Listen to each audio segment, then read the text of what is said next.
Before we get started, if you can see the screens, that's my email, that's my LinkedIn, that's my Twitter. If anybody wants to tweet this panel and talk about it, that's how to hit me. If anybody wants to reach me, feel free. And I'm just going to do a quick commercial for the IMCCA if you haven't heard of that. Can you guys hear me all right? I'm having a hard time hearing myself, so it's probably there's no monitor, but as long as you can hear me, that's fine. IMCCA booth is right over there. You can see the sign hanging there, Home Office Demo. It's short for Interactive Multimedia and Collaborative Communications Alliance. That's why we say IMCCA. My two guests from Crestron and Cisco. Crestron is a member, Cisco is a member. Lots of other members here, Jobber's here, Poly is here, my employer Zoom is here. Great organization. Free to join as an end user. You can get more information at imcca.org. There's no reason not to join. So please go over and meet with the executive director there if you get a chance. So most of this should be familiar to most of you. Everybody understood what work was like prior to the pandemic that happened a few years ago. And then everybody said, go home now, tonight, don't go into the office. And we were all grabbing for whatever technology we had around to be on calls. People were using spare bedrooms and kitchen tables to communicate. We then, it was stay home, we need a lockdown, we need to flatten the curve. It's a week, it's 2 weeks, it's a month, it's 3 months. We started to realize this wasn't quite so temporary. It became a little bit more permanent. And people got into that improve. How do I need my monitor back from my desk. I need the nicer chair, the nicer office familiar, the better headset. So people started to improve. And now we're in a section that we know is hybrid working. The concept is that we really are going to be doing a lot of work remotely, and we want to make sure that our setups have the capability to meet our needs. So we've transitioned from this temporary to permanent. You're going to see a lot of changes. We've talked about it some of the other sessions that we put on today and that we'll put on again tomorrow, so join us if you can. But remote working is something that's evolved from something we do in a crisis to something we do most of the time now, depending upon what organization you're with and what you do. But for knowledge workers, it's happening a lot more. You're going to start to see, as you've heard again here and in other places, a bit of a transition from people to move from more urban areas to more rural areas. You're going to see houses and apartments built with a lot more equipment.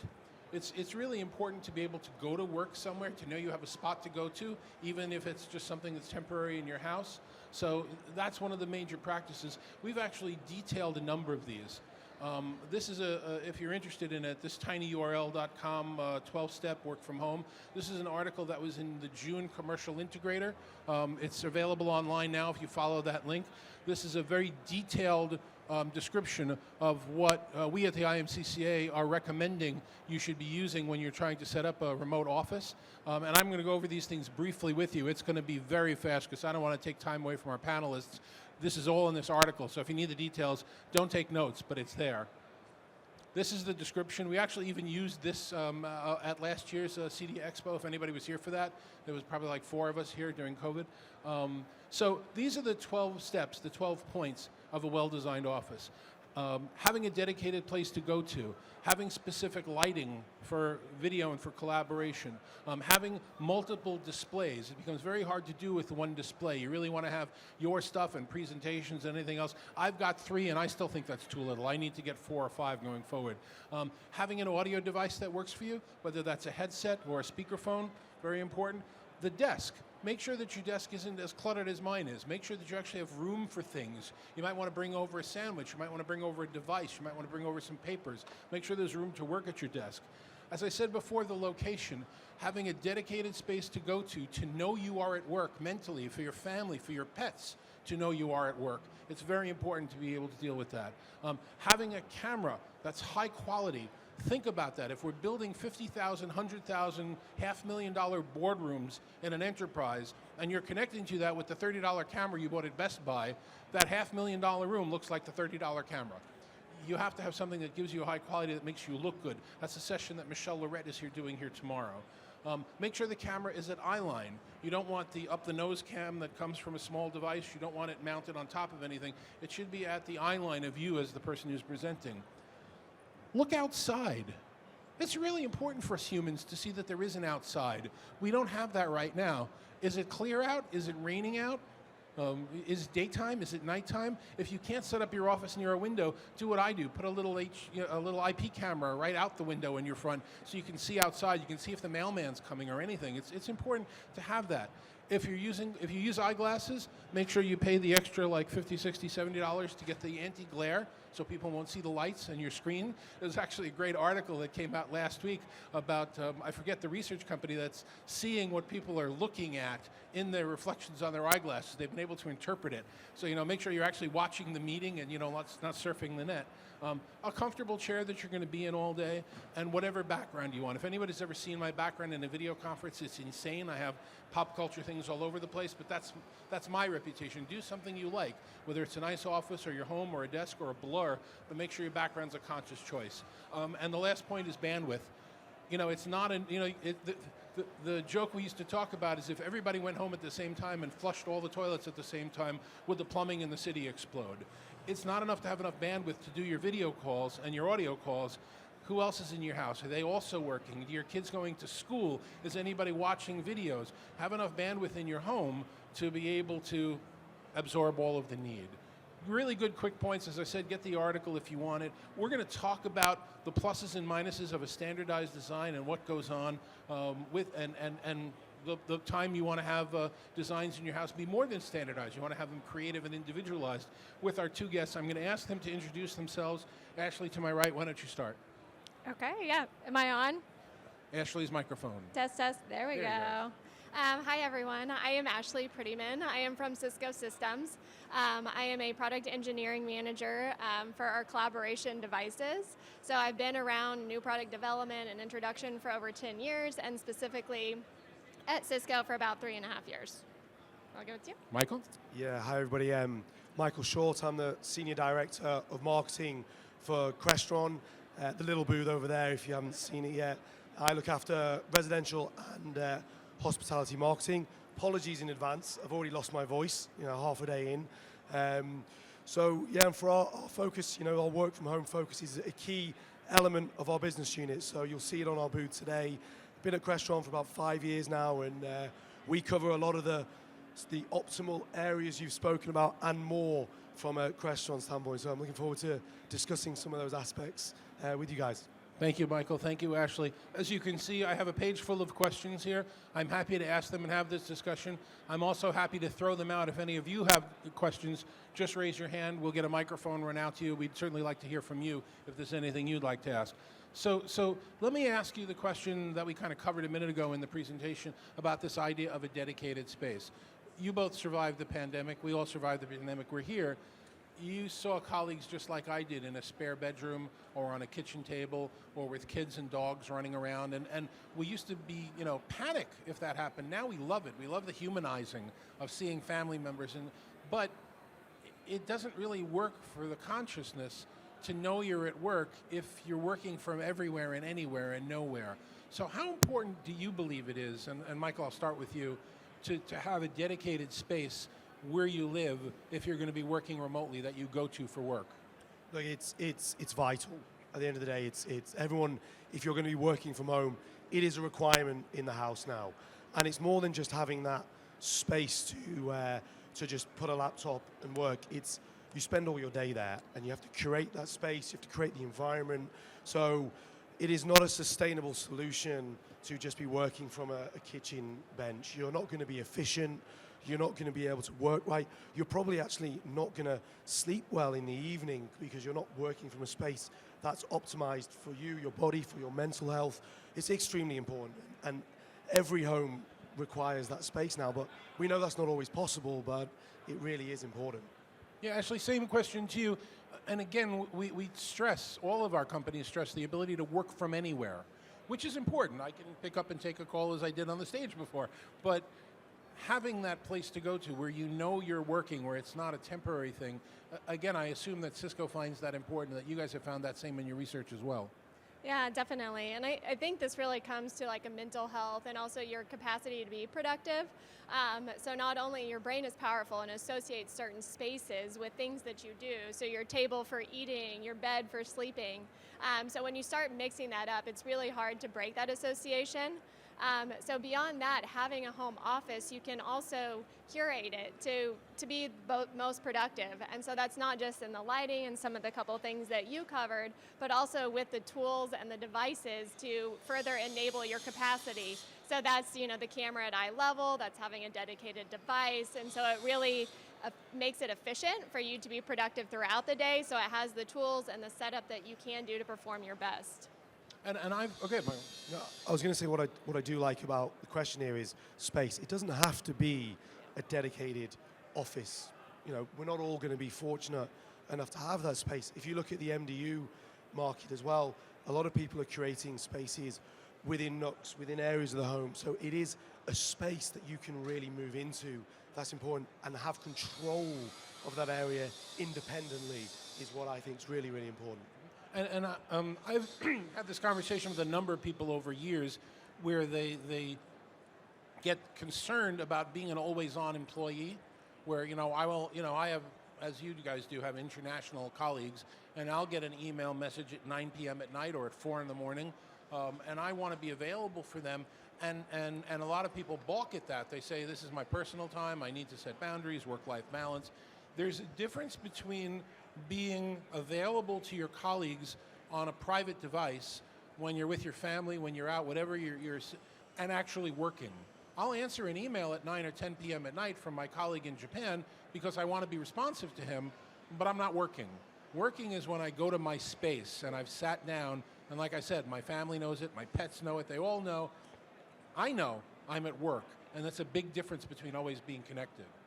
So it's an important thing. I guess the next question that I have is one that we discussed, Michael, you and I discussed a little bit on and off, which I think is one more of economics and scale and reality, and I'd love to get both of your opinions on it. We were talking earlier today, and this is a mind quest for all of you guys, in that if every call that you're going to be on, every collaboration meeting is going to have at least one remote participant, that's tens of thousands of people that are working remotely. We as enterprise managers can't scale that if the equipment is not at least similar. And the opportunity for tens and more than likely hundreds of thousands of home installations for the integrator community means at some point we're going to have to come up with standards and pitch those standards not to the individual users but to the enterprise. So I guess it's an open-ended question and there are multiple sides of it, but how important are standards in order to get to the scale of really able to be managed remotely home offices? And again, Ashley, we'll start with you this time and we can move forward. Yeah, you make that comment of people joining remotely, and we have a stat that 98% of meetings going forward will have one remote participant. At least. I mean, it's massive, and it will continue to be that way. And I feel like when you're designing a product, it's really important to understand the emotional needs of your users, and one of those is the simplicity. When you take it out of the box, to be able to set it up, to be able to get it up and running. And I think that is an important factor of any home device, of any desktop, of when it comes to that. And so simplifying the experience of when you think of like a Ring or some of the other consumer goods, it's an easy setup process. You go from box to fully set up within 2 minutes. And so streaming that, where you immediately plug it in, it connects to the system. I think one thing that you'll continue to see in the future is this interop between the multi-clients. I think 80% of users use more than 3 clients, and so making that experience more standard across different desk devices is very important, and so people can easily join meetings, utilize it, and it really streamlines what you're doing throughout the day. And it's also the importance of being able to support it. Yeah. If you have 10,000 or 100,000 users all calling the IT desk, they can't have 100,000 different setups and successfully support it. So that's now, Michael, I know you have a slightly different perspective on that, so please share it with us. Well, Crestron isn't really about standardization in what we do in reality. Now, there is a place for it, for sure. There needs to be a level of standardization in everybody's homes, and I agree with webcam setup and things like that. That's important. But we go to an extreme with regards to when we talk about standardizing our home offices, and that's curating spaces for the individual. So for us, it's about controlling that environment in the home office. So yes, have a webcam, have that set up, your desk height, all those things totally fine. But where we add real value is the control of that entire environment. And what I mean by that is you talk about lighting. So you should have circadian lighting in your home office so that you have bright lights during the day, you have dimmer lights through the evening so you can finish the day ready to go to sleep. You mentioned you should be able to see the outside. Well, you want to be able to see the outside during certain times, but if the sun is blaring through that window when you start your Teams call, for example, you want to be able to press a button that automatically lowers that shade, it dims that light, it switches your music off, it brings the temperature down 2 degrees, it allows you to have complete control of the environment. Now, I know that's not something that can be standardized across the masses, but for us, that's a huge part of what we do. We want to make that home office environment become exactly like it is in the environment. Little things such as outside of your office having a meeting room sign at home that goes red if daddy's on a call, and it's green if you want to come in and ask a silly question. Like those little things, those little elements that you can curate when you press that start meeting button, that's for us where we're going with this. But I do agree that standardization will have its place, but being from Crestron, we want to push it as far as we can and create a space that's really quite unique for everybody. And I was going to throw in one other interesting stat of a recent video fatigue with devices that we've done recently, and we found that a dedicated device like a Desk Pro, like within our lineup, it reduces video fatigue by 25% after just 1 hour of use. So you think about that across a week after a year, and how much of not having the right setup and having kind of the standardization of meetings can really impact an employee. And then you talk about the management too, and that's one of where Cisco, all of our solutions tie into back-end management. And so when you plug it in, it immediately, the IT manager will see that. They can easily diagnose if they're having audio issues or video issues. So it's really critical for whatever solution that you choose to make sure you have that back-end management, especially for home offices, where someone's not there going to be on site to come help you fix it. So it's a critical part when you're looking at home devices. Yeah, it's definitely something enterprises are looking at, in that the campus used to be the building or the buildings. The campus is now everywhere. There's an employee, and you need to be able to manage it that way. So Michael, how can residential technology integrators and designers add value to the home office? What aren't they doing that they could be doing? What opportunities lay in front of everybody? Well, I think especially for the audience here, the dealers and the integrators, they need to be able to sell products into that space. They need to be able to sell an environment to essentially be able to drive revenue to their businesses.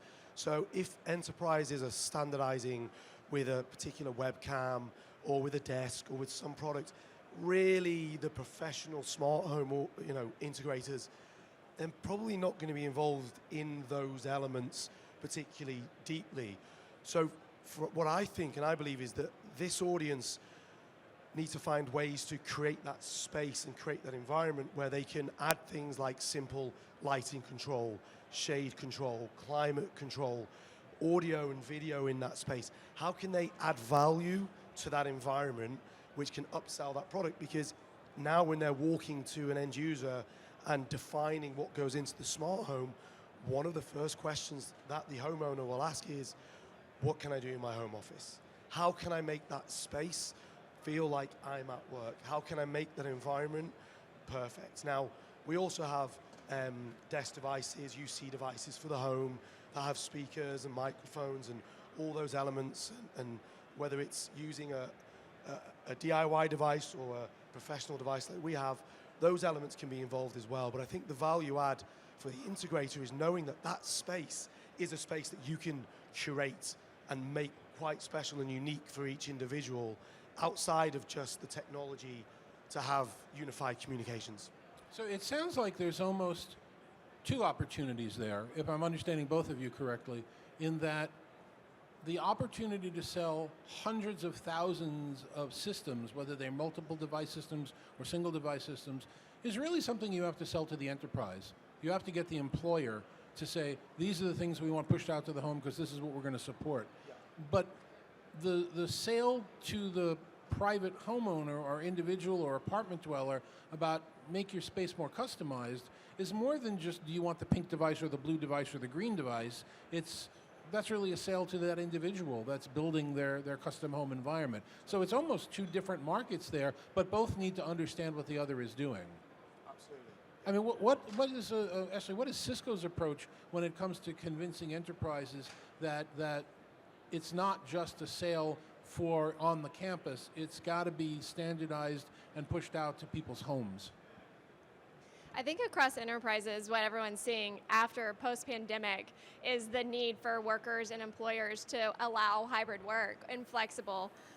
People are looking for that. So if we, only focuses on campuses, long-term companies are going to lose out, because we have to acknowledge and know that, half of employees are working from home, either 2 days a week, 3 days a week, or full time.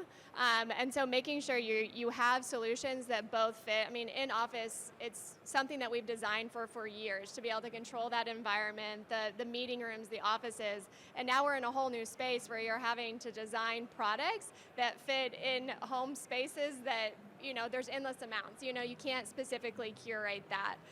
And so finding flexible solutions that fit the end users and really make it appealing, because, those enterprise buyers are, they lean on what their end users need, and you often see, the personas being built of we need this type of device for this persona. And so from our perspective, we're talking with those IT buyers to understand their personas for their home workers, to then develop devices that fit into what their end users are needing, to design both features and collab devices. I love that though, because you think about how much time and money Cisco will have spent to work with the enterprise in those spaces to make a product perfect for a meeting room, for a space. Hundreds of millions of pounds of dollars of investment, dollars of investment. And now the assumption was, we'll just drop a camera and a device in someone's home and it'll be perfect. But how big's that room? How wide's that room? What's that space feel like? We don't have that information. So that's where that individual space and knowing that space is really important. I'm laughing at something going on out over there. No, you're absolutely right. And I think what we're going to have to all learn to do better as an industry is identify this opportunity, get people the tools that they need so they can feel successful, but also give them the opportunity to customize and personalize and understand where they should go. If you take the typical, and this is going to be our last question, if you take the typical high-end home user that wants to build a customized environment, they know to go to you. They know to go to Crestron. They should know. And they should. And if you take the typical enterprise user, they're either being given a stipend to buy whatever camera they want, or they're being shipped a device. How do we bridge that chasm? How do we make sure that the enterprise knowledge worker knows that there are customization options? How do we bridge the high-end home office user know that they may not have to be spending as much money, that there's some off-the-shelf one-piece desk product? How do we normalize that like we've done, commercially? I mean, we certainly won't be telling the high-end user they don't need the expensive device. I actually disagree with that, and I won't get into it in a long thing, but the AV consultation industry is making their money by saying, you don't need me for this room, you don't need me for this room, you don't need me for this room, boy, you need me for this room. And being that trusted partner is winning business. So I don't know what the answer is for the home. Well, I think it's the knowledge that these guys have. They currently will walk into a property and will not dictate what goes in certain areas. They will consult with the user about their bedroom, their kitchen. If they spend all their time working from home and it's 5 days a week, then maybe they do require something more advanced. But if they're only going in, 1 day a week at home, 4 days in the office, then actually maybe you don't need to go as far and you don't need that solution. And you could standardize on a solution that works for all potentially, but there is going to be a gap, I think, for a while on that. So Michael, Ashley, thank you. Michael, if anybody wants more information about what you were talking about, Crestron's the big booth over there, right? Yeah, we've got our own postcode. There's 2 work from home stations over there where you can come and check it out. And Ashley, we had a bit of a last-minute personal situation that prevented Cisco from being here. So tell us, how can people get more information about the Cisco products and the Cisco solutions in this space? Yeah, so I'll be here immediately after the show, so feel free to come up and ask any questions. But you can always visit webex.com. So Webex is our collab line of things, and we have all our home, desk portfolio lineup as well as our cameras, our headsets, and so you can see the full lineup at webex.com. And you've got more innovations coming like we all do, Oh, right? yes. Pretty soon? And, shameless plug, WebEx One is one of our biggest collab events. It's coming up in October at the end. It's an online event, so registration is free, and you can pop in, see some of the keynotes, but we have some exciting announcements coming. So please join. Okay, and Michael, I would have let you make the same plug, but you just finished Crestron Masters and the whole thing. Just right? finished. Okay. So thank you both very much. I appreciate it. Thank you for coming. Any questions? We're going to be here for a while. Just let us know. And again, here's how you reach out to me if you want any of the slides or more information.